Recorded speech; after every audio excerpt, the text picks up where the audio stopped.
gathering. And so I come directly to the topic. Uh, the partition, the partitions of India, Punjab, and Bengal, with special emphasis and a comparison with between what happened in Punjab and Bengal. I think people want to know more about that. But let me uh, first of all present the underlying logic on which the partition was based. And of course, the blame game can be played to one's advantage anytime. You choose somebody you don't like, and then you start saying that he or she started it. And then you can find convenient dates here and there. So I would not waste my time in trying to find a definitive date when this happened. But what we know is that after 1857, you hear echoes of the two nation theory being heard on all sides. For example, if we come to the Muslim side, Sir Syed Ahmed Khan, otherwise a modernizer, educationalist, and so on, was simultaneously a social conservative, very conservative. But in his book, Asbab-e Bagawat-e-Hind, Causes of the Indian Mutiny, he has many complaints about what the British have done to India, including that they have introduced modern education to Muslim women, which the Muslim find very offensive. So this is one, and among other complaints. But he ends up with a recommendation which is, I think, has been very helpful to go forward with the divide and rule sort of politics. And he says that one major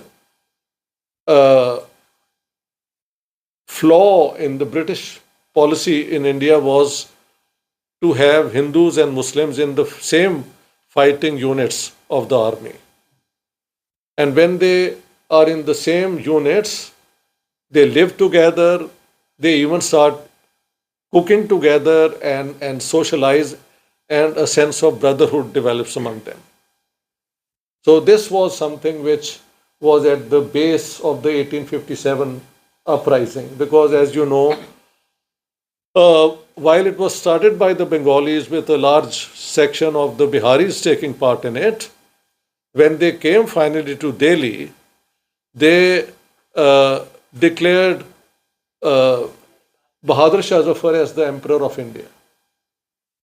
And so you can see from the aspiration of these people who were protesting, yeah, that for them, the English East India Company was an illegitimate force in the subcontinent, and the rightful ruler of the subcontinent was Bahadur Shah Zafar. As you know, Sir Syed also gained great fame for defending British lives during the uprising, and then he became very important for the British to relate themselves to the Muslims. He did try in a progressive way to explain that, like Christianity, Islam was also a rationalist religion, and there is no conflict between science and Islam. You know, this is what the Christian argument had developed, that both are rational religions. So Sir Syed has to be seen in these different roles. On the other hand, almost about the same time, in 1858, in Bengal, somebody called Badro Paida, Banerjee, it would be, I think, in the Anglicized form. He comes up with an argument that Muslim rule in Bengal has been destructive of Hindu culture, and it's the British rule which has liberated them from the yoke of Muslim oppression. So what we find interesting is that Sir Syed, talking about the two-nation theory And this gentleman in Bengal, talking about the two nation theory, look up to the British as the saviors. And so that's the politics of the two nation theory.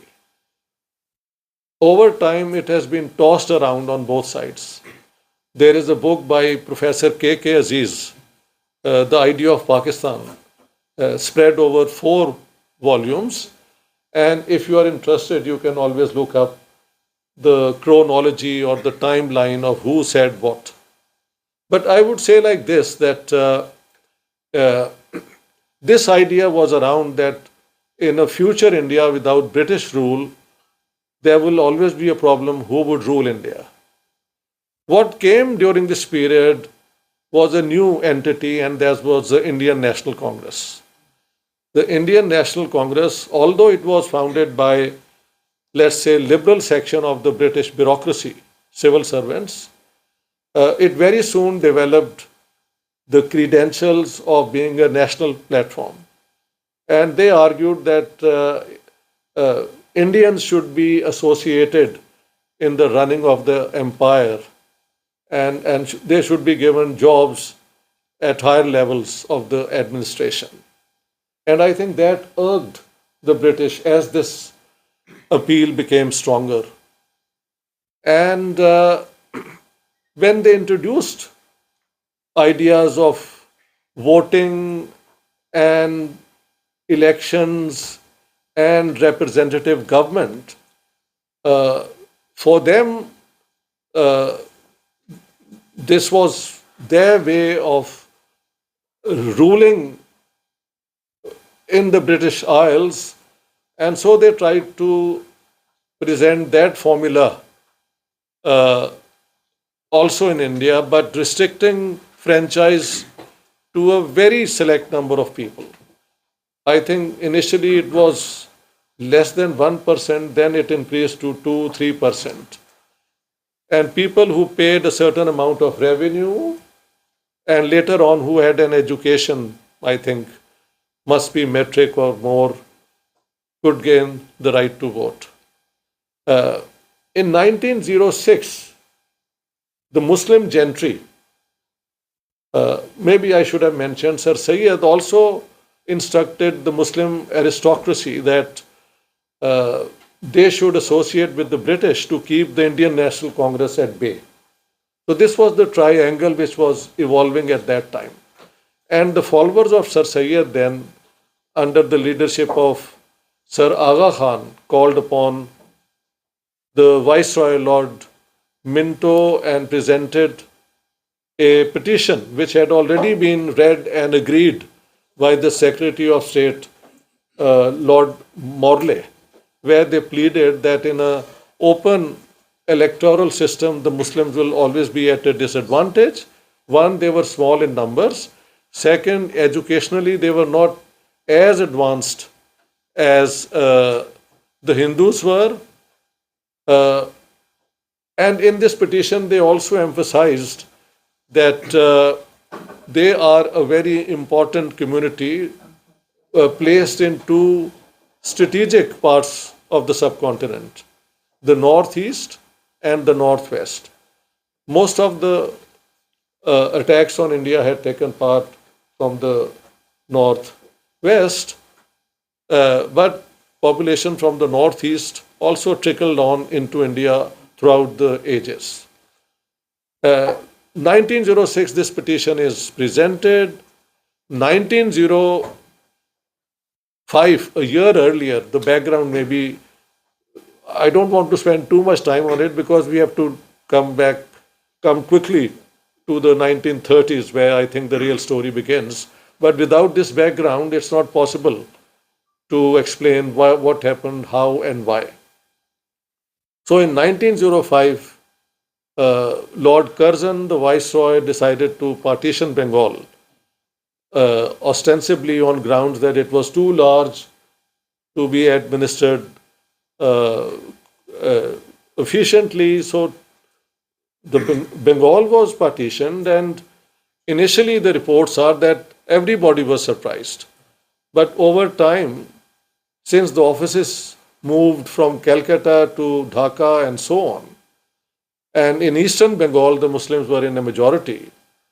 Uh, the partition of Bengal brought new jobs to the Muslims, and the Muslims largely in Bengal were a pauperized people. Most landowners were Hindus, and if there was any industry or trade, it was in West Bengal, mostly Calcutta based.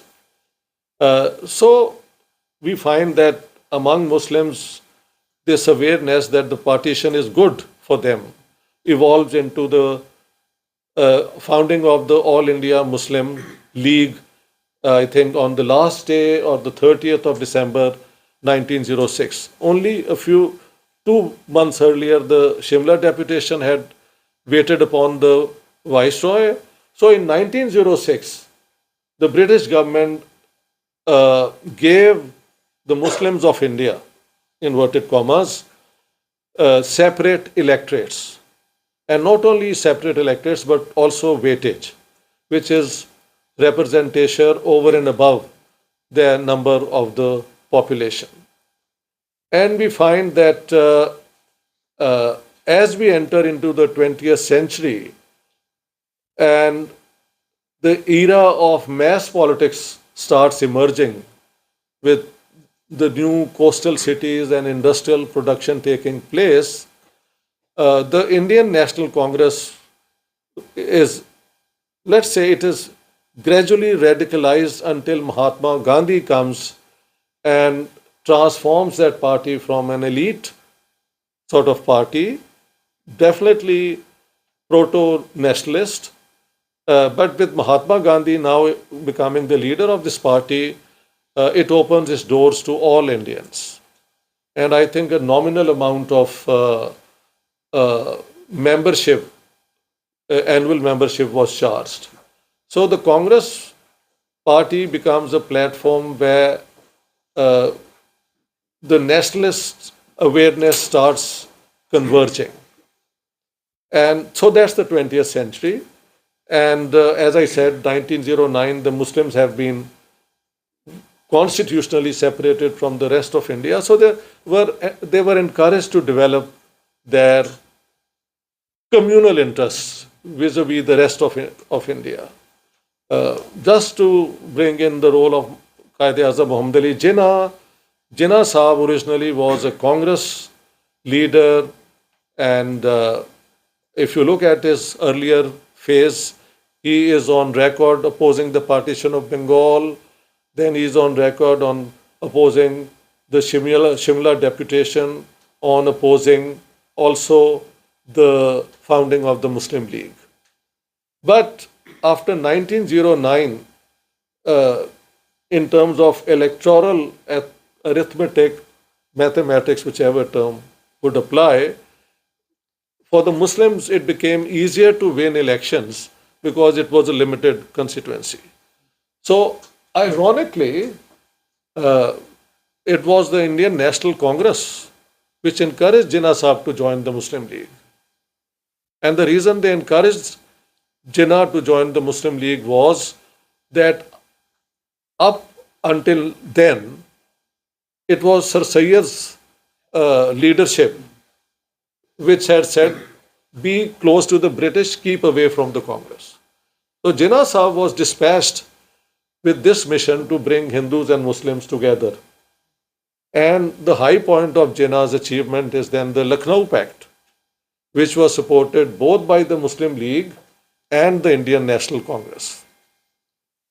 And the Lucknow Pact created a problem at the same time, and that was that whereas Jinnah was able to convince the Indian National Congress leaders that Muslims in the Hindu majority provinces should be given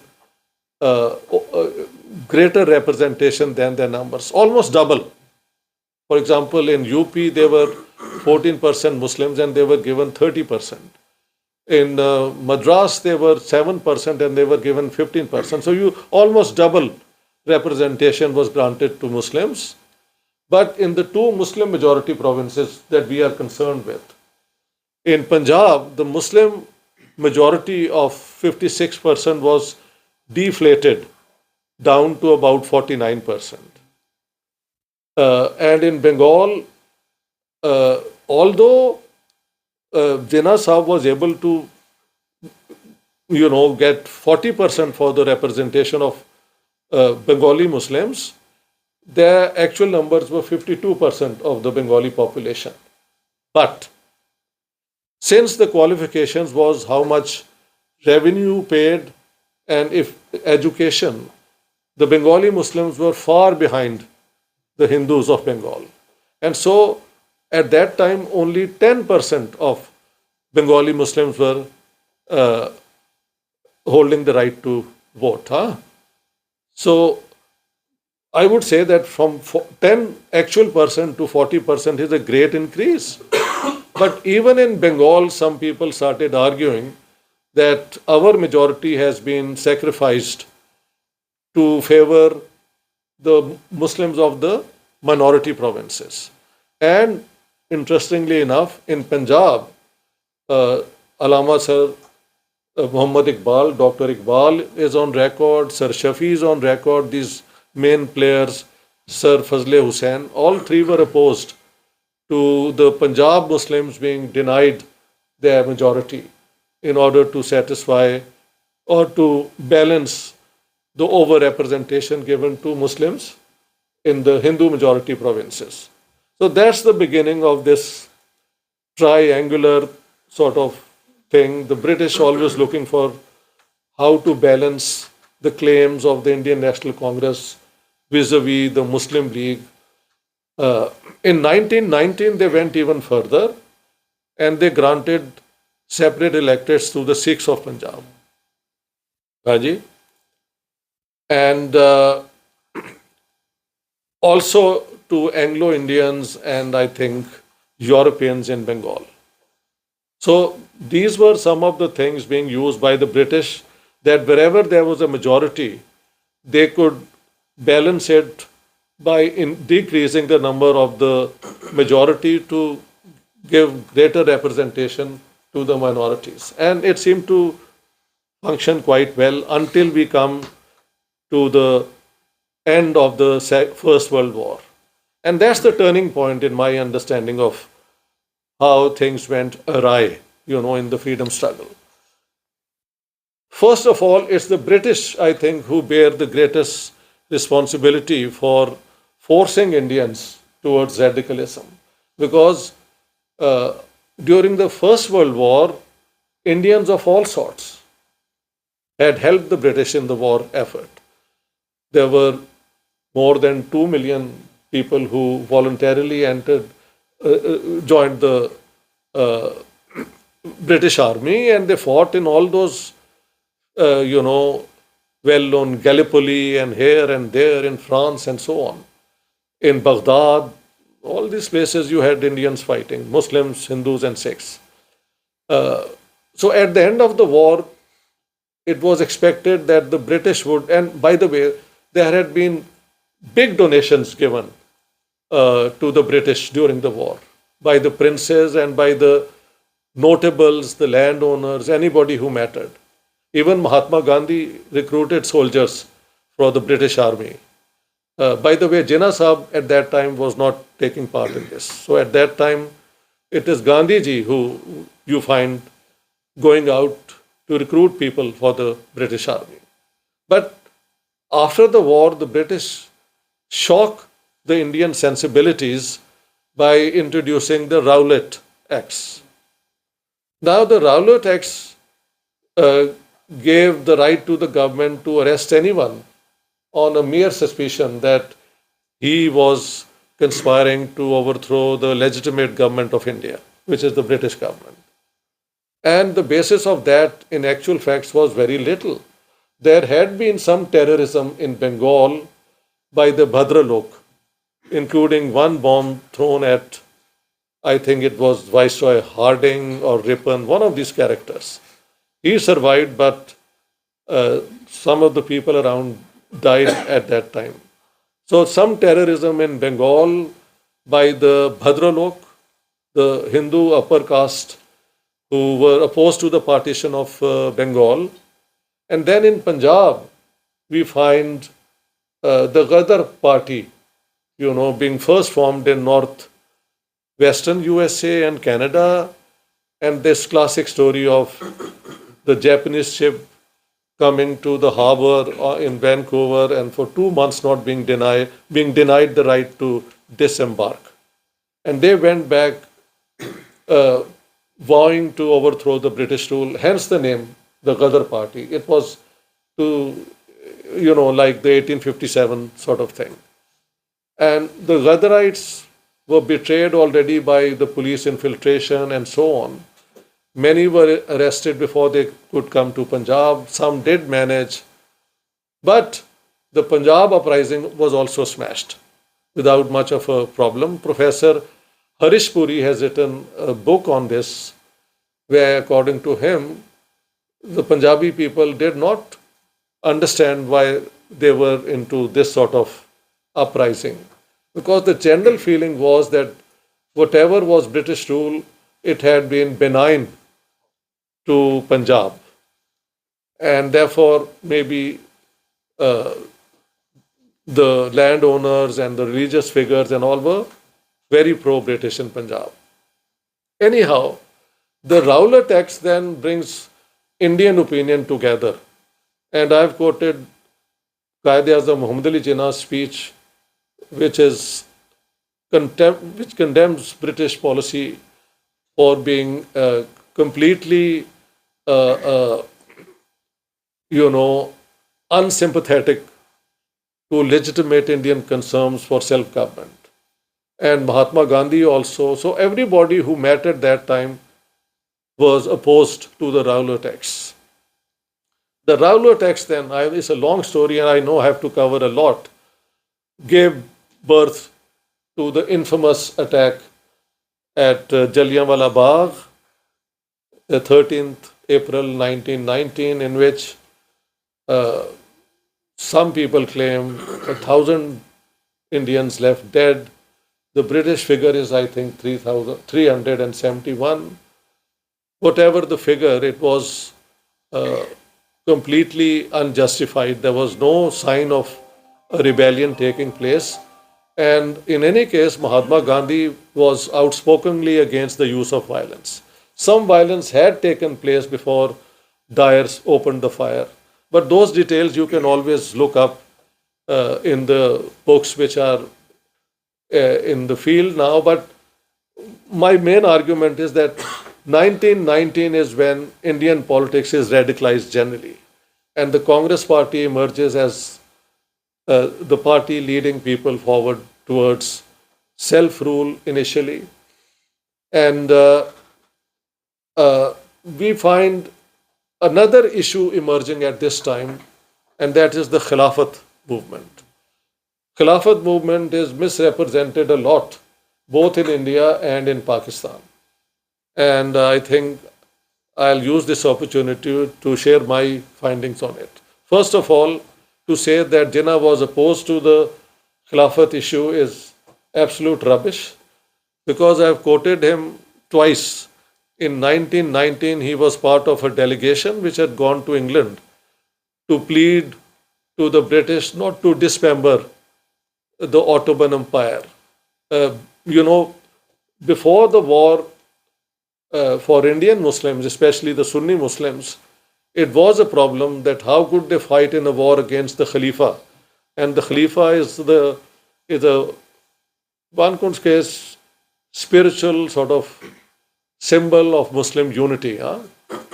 But the British had convinced the Muslims that at the end of the war, they will not take away Makkah, Medina, and Baghdad from the Ottomans. They would be left with the Ottomans. But after the war, all this was taken away. So there was a popular movement of Muslims against British betrayal, they said, of the promise they had made, although there is no official promise made, but this is the assurances which were given by the deputy commissioners and others who were recruiting Muslims into the British army. Then, now these Khilafatists wanted to go out in the streets to protest. Jinnah Sahib was not willing to do that. So that's where you find Jinnah uh, taking a different stand. Although in 1920, I have quoted him saying that first they took away our liberty, which is the Rowlatt Acts, and now they are taking away our faith, which is the Khalifa. So Jinnah is as emphatic as anyone else. To blame Gandhi all just alone is just politics, I would say. Now the Muslims go to Gandhiji, it's not the other way around. Tell me, what should Gandhi do? If he refuses to support a popular concern of the Muslims, then he has no moral right to claim Muslim support for the freedom of India. I think in good faith, he agreed to do that.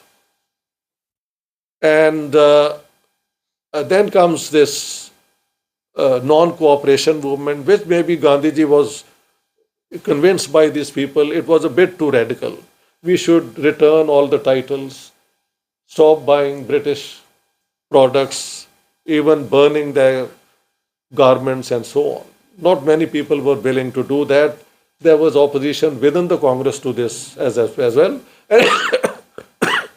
But that's the breakup point that Jinnah, who had some other grievances against Gandhi, now in 1920 he dissociated from the Congress party. And for a long time, Jinnah was in the wilderness, but finally decided that if he can't be the leadership of all Indians, the leader of all Indians, he should somehow become the leader of the biggest minority, which is Muslims. So I would say that from 1920 till about 1935, Jinnah is involved in not exactly a struggle, but a contest to be the leader of the Muslims, which means the leader of the Muslim League. So, if we now move a little, where were the chances for keeping India united lost, and what happened that led to the partition? Then we find that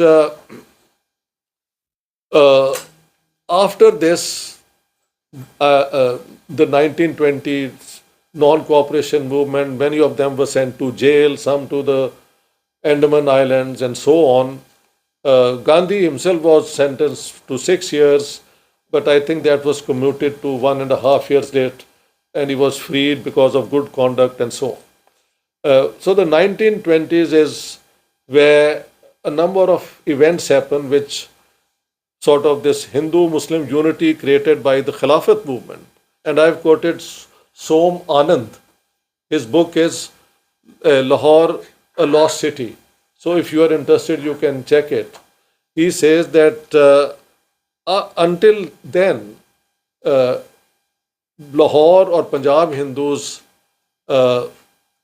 speaking about his own father, when they went out in the bazaar and their body touched a Muslim, they would come back, change their clothes, and take a shower. But after the Khilafat movement, it was like Hindus and Muslims becoming brothers. So Gandhiji's call and the reception of Muslims and Hindus, at least in northern India, was a very positive one. But I'm told now that somebody from the Khilafat, inspired by the Khilafat sort of call, then went to South India or was from South India, and the Bhopla uprising took place, where the character of this changed completely because they attacked Hindu landlords, or let's say Hindus, this Muslim group. And some people say that that's the beginning of Hindu nationalism emerging, in opposition to Gandhi and the Congress's mission that all Indians, Hindus, Muslims, and Sikhs and others are part of one nation. So, whereas the Muslim League represented Muslim communalism, we find among Hindus this sort of feeling emerging after the Bhopla uprising. And if you see, Savarkar's book Hindutva is 1923, which comes after Bhopla uprising.